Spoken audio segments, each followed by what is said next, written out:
Yeah, we got to get going soon. I'm serious. Nah, I think I was about 30. How old was I? Someone out there knows. I was about I was about 28 years old, 29 when I got my first Höfner copy.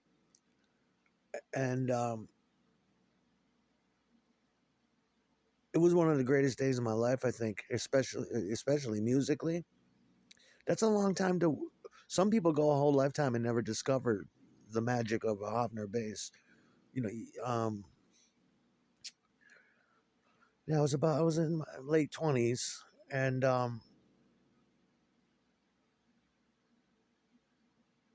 even though it wasn't a real Höfner, it had similar hallmarks and characteristics.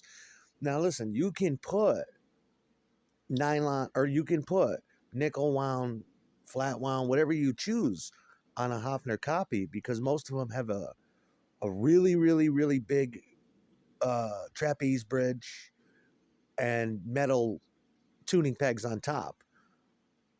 It's made to withstand that type of tension, and it's still very Höfner like.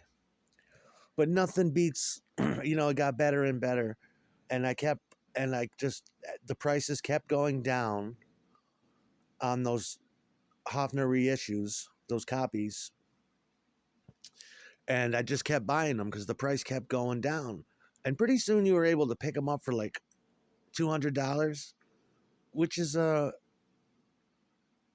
it's a revolutionary bass, no matter how you fuck with it. So that's a good deal.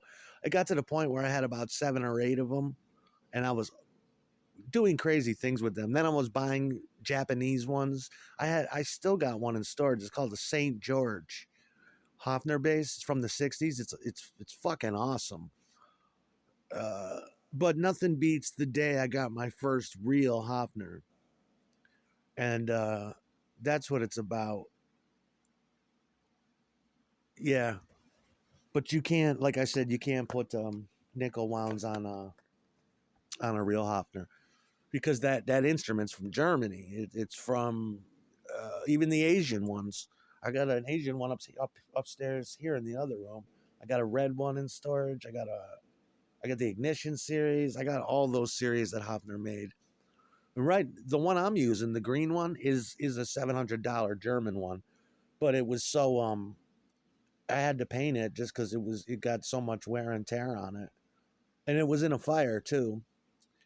And most of the instruments, the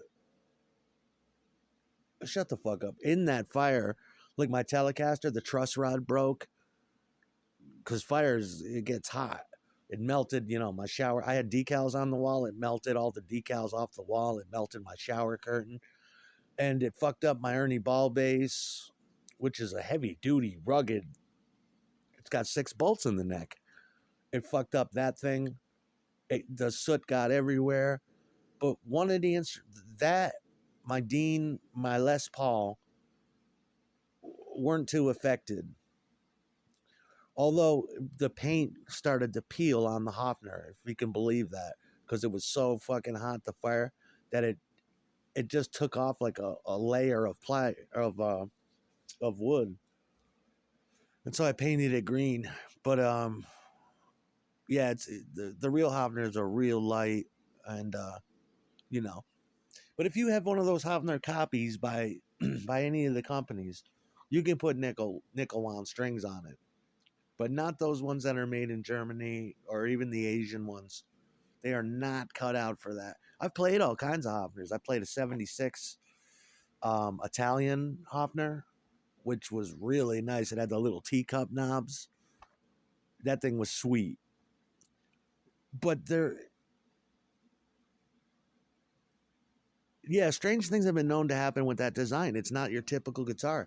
If you play bass, I suggest you get one, and it'll be a revolutionary day in your bass playing. It'll probably be the best day you've ever had playing an instrument. And you just look at a P bass afterward, and it's like you look at a P bass. I have to keep stopping. This asshole decided to come back. It's been like 2 weeks, and you almost want to laugh because They're two different animals. The Fender P bass versus a hollow, semi hollow Höfner, and you'll always gravitate towards the Höfner. You still pick up your P bass when you want to do things like Motown or rock or metal or punk, but most of the time you're gonna try to use the Höfner. It's got this beautiful staccato type quality to it. It's a whole different bass. The neck feels different. It's short scale. That means the neck is really long, and it's a thin neck. It's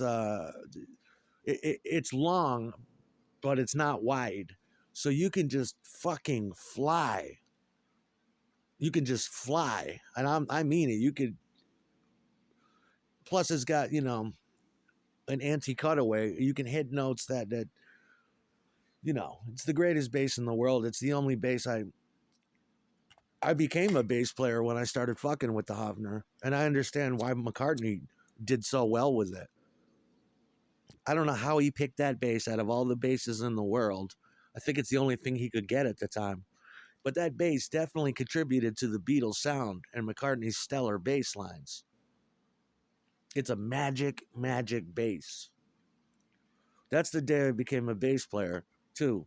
Not only am I a guitar player, but I knew in my heart, I was like, I've been searching my whole life for this thing, for this sound.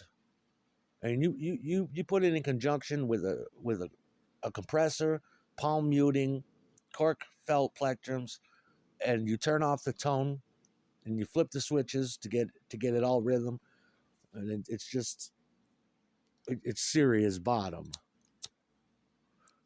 It's staccato by nature, but once you electrify it, it'll ring out notes. The pickup will do all the work, and the pickup will literally, in a piezometric way, keep that string vibrating after you're done touching it.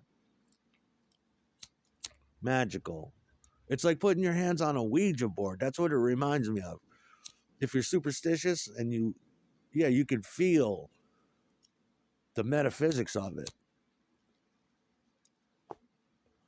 When I say staccato, it's like doom, doom, doom, doom, doom. But as soon as you electrify it, the pickup will start drawing energy from the string. The string will vibrate from the energy. You don't even have to touch it. Have you ever sat in a room surrounded by guitars all tuned to 440?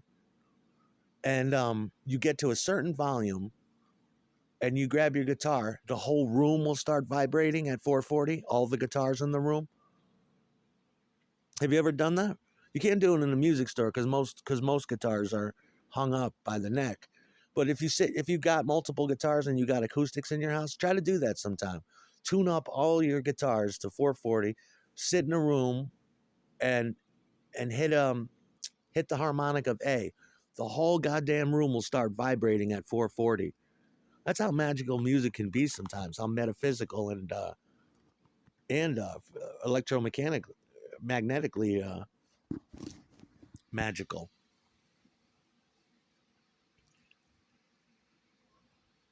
I showed that to my mother one day. She was coming in the house at 2nd Street. I said to her, "Wait, check this out."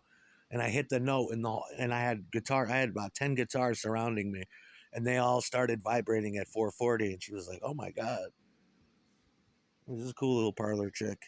That's what that thing does, though. It's like invisible hands will keep that. It's just electromagneticity, keeping that string vibrating. When you plug it in, it's like you combining all the elements, the ether, the stratosphere, the wood, the metal, and it's all, and you complete the spell. Magical things happen with that bass, and a lot of magical shit has been done with that bass, no doubt about it. The beginning of I Feel Fine is a good example of that.